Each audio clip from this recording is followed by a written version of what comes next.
Okay, so in this episode, we're starting our 4-part series, Building the Dream Team. All right, so let's talk about how you found our real estate agent. And we actually talked to a couple.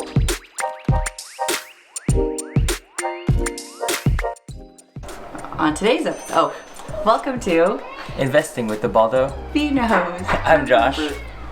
You literally just said yesterday we're doing it. Oh, the Baldo. V-Nose. Whatever, dude. I'm Josh. I'm Hannah. And this is our journey in real estate investing. Okay, so in this episode, we're starting our 4-part series, Building the Dream Team.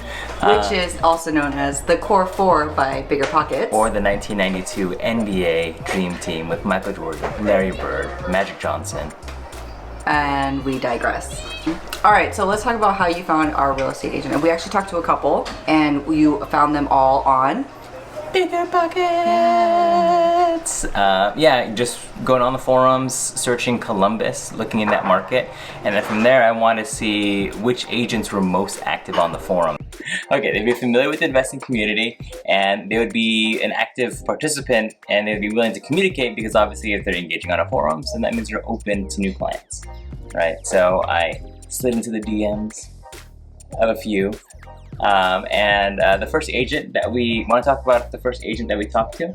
Yes, so already before we even met up with them on a video chat, he was already super responsive via email and whatnot. So we set up a video call, a Zoom call. We set up a video call, a Zoom call, and it was about 15 minutes, I would say, total. And he was clearly very efficient and had a lot of thorough knowledge of the area. And seemed like he was on top of his game, really. Yeah, he had systems in place. He had VAs that would gather property information, gather the picture, inspection reports, comps, all of that, and he would send it to you in a folder. He also had large access to off-market deals. The only thing, though, is he was really great. But so we got off the call, and like I would say, like probably like 10 minutes into the call, you could tell he's getting like kind of antsy, like kind of ready to get off the phone and just kind of move on with his day. And so when we got off the call, I was like, oh, he's really great. He clearly knows what he's doing. Like we should go with him. And you had your reservations, because why? Yeah, I mean, I felt like he didn't really make time for us, and that I would be hesitant. Like he wouldn't handhold. Like big new investors, we were scared and we didn't know what to do, and we need someone to handhold. Yeah, so you wanted someone that you could feel really comfortable to reach out to at any time, and any concerns that we had, any questions that we had, and you just didn't get that vibe from him. Yeah, I felt that if I were to reach out and text him and say, hey, what do you think about this property, that he wouldn't, like, that I would bother him. And that was, that wasn't a good feeling, because I needed someone to handhold. So then you continued your search and you reached out to another real estate agent, and we hopped on a call with them, and it was love at first sight. Oh my goodness. Yeah, so what did you like about this duo? Yeah, so a duo team, they were, immediately they were super friendly, super easy to talk to, and they were so patient with us. I mean, they answered every kind of like, either if it was like silly or little or even stupid questions, like they were really happy to just sit down and actually talk with us and be really, really thorough in their responses. And so it was nice. It was like chatting with a friend, and I feel like that's really important with any person that you're gonna be working with, that you feel comfortable communicating with them, and that you guys are vibing, Yeah, and they took the time to really like ask us questions and get to know us, versus the first agent that just basically said, here's what you get, here's what you get, here's what you get, here's what you need to do. Yeah, so that's a good red flag, or kind of something to look out for when you're talking to a real estate agent. Like, do they care about what your actual goals are? And that's something that throughout our process with our current real estate agent, that when we would send them, oh, we're really interested in this property, they would say, oh, like, I don't know, that's not necessarily what you're looking for right now. Like, I don't know if that's like the best decision for you.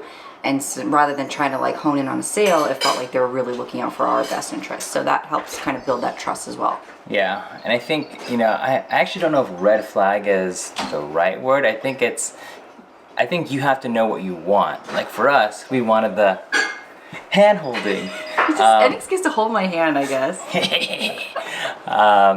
But you know, with the first agent, I mean, I can definitely see the value in someone who now has teams in place, contractors in place, and is more mechanical and just needs someone to find deals fast and be able to execute fast.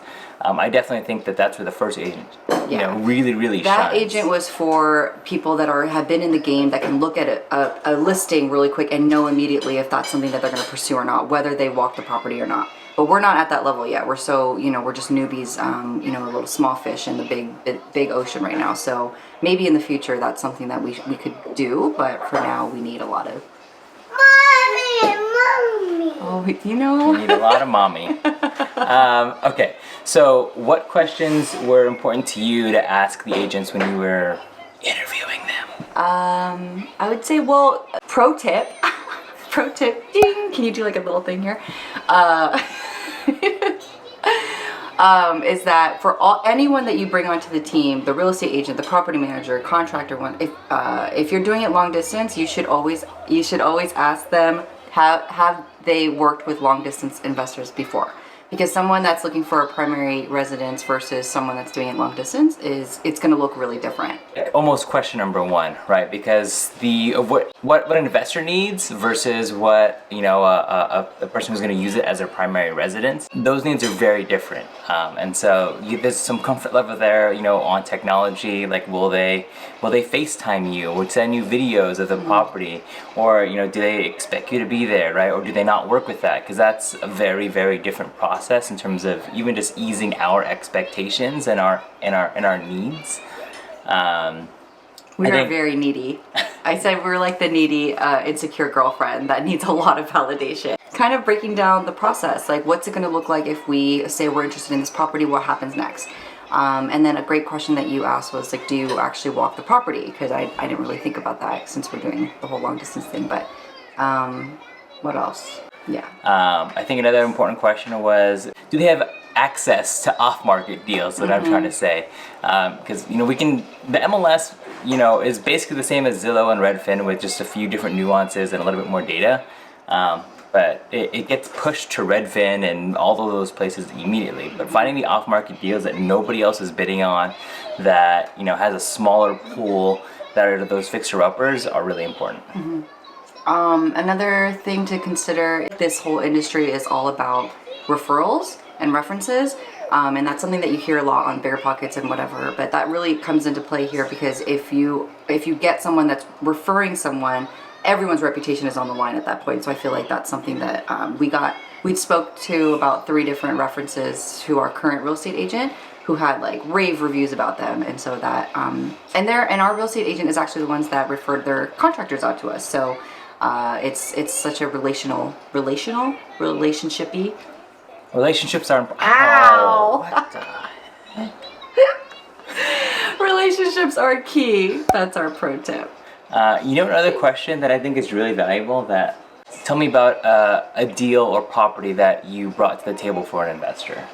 I did ask that question actually to a couple of like the SAC agents now, but I think that's a good one because that gives you a ballpark in terms of their knowledge base and are working with investors. If someone's actually been working with an investor, they should know, hey, if you got this property for $100K, put in $40K in rehab, or have a, you know, an after repair value of $180, $200K, like that's the last deal I brought to XYZ investor, then you know, hey, they know what's up. Yeah. They know what the lingo is. That's true. But if they're like, oh yeah, you know, there's a fixer-upper in that area, but they can't actually like dictate those numbers and help you make those decisions based on those numbers, that's probably not who you want as an investor. Those were our quick tips in finding a real estate agent out of state. Yes, if you like the video and you like us and this is helpful, make sure to hit the like button. That helps the YouTube algorithm for, you know, 52 people to find us now. And then you can also subscribe if you're not already. Do the Robinhood. I gotta do the Weeble one too. So if you wanna support us, right, and you also wanna get a chance, actually you will get a free stock. You can click the link down below. You get a stock. I get a stock. We all get a stock. Okay. Well, thank you guys so much, and we will see you on the next one. Cheers.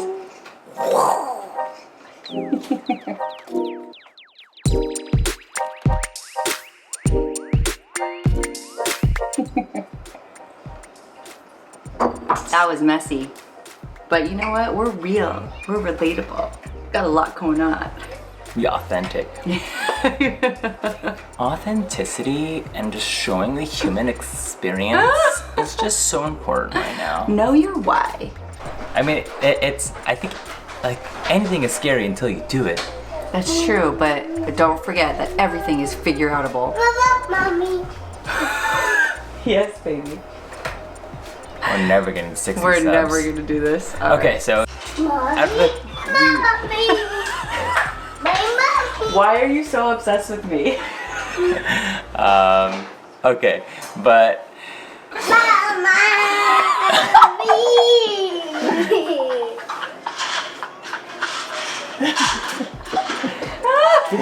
find a